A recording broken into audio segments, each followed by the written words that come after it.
香港机场跑道上空，一架要降落的飞机遇上强风，机身摇摇晃晃，眼看就快要降落，风切实在太大，只好机头拉高重飞。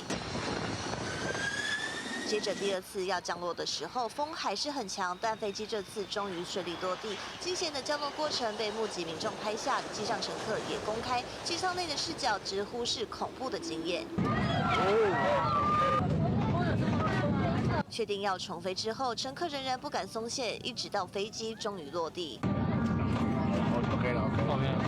高雄7月13号最大阵风来到9级，在高雄凤山，民众走出门才刚到转角，就被可怕的强风给吓坏。路口摊贩的生财工具被吹得东倒西歪，民众直呼这比巴威台风放假当天的风力还要强。风是真正足大，因为那是三角滩啊，无大楼炸的啊，所以风就灌到那边啊。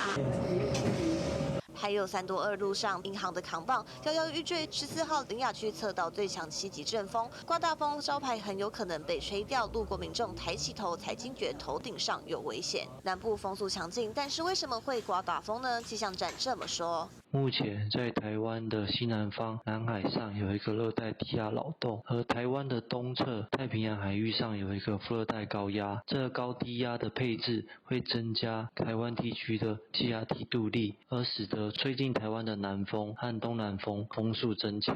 7月13号，高雄沿海地区测到最强9级阵风，而气象署发布陆上强风特报。这波强风将会持续到15号，民众外出要特别注意。而同时，屏东东港也迎来今年第一波天文大潮。从什么家？超过脚而已啊！里长穿着雨鞋巡视里内，明明出大太阳，但整个里几乎都淹最深，深到脚踝，每一户都是我家门前有小河。确实真会去，厝有食的无？食的，系啊，食的咪等下退打来买啊。啊，小孩拢食咧阴嘛，吼。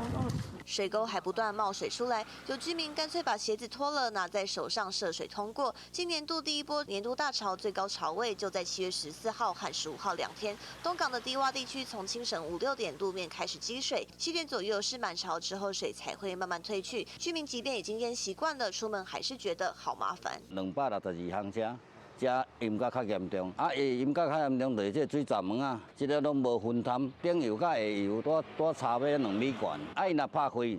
是不是分摊过？因遮就袂淹甲深啊。东港码头边候船处海浪涌进步道，民众连连后退好几步，往返东流线几乎都停驶，只有一班船有开，船身剧烈起伏晃动。巴威台风过际，前脚高走就遇到天文大潮，民众出入得注意潮汐时间。本来是任务的。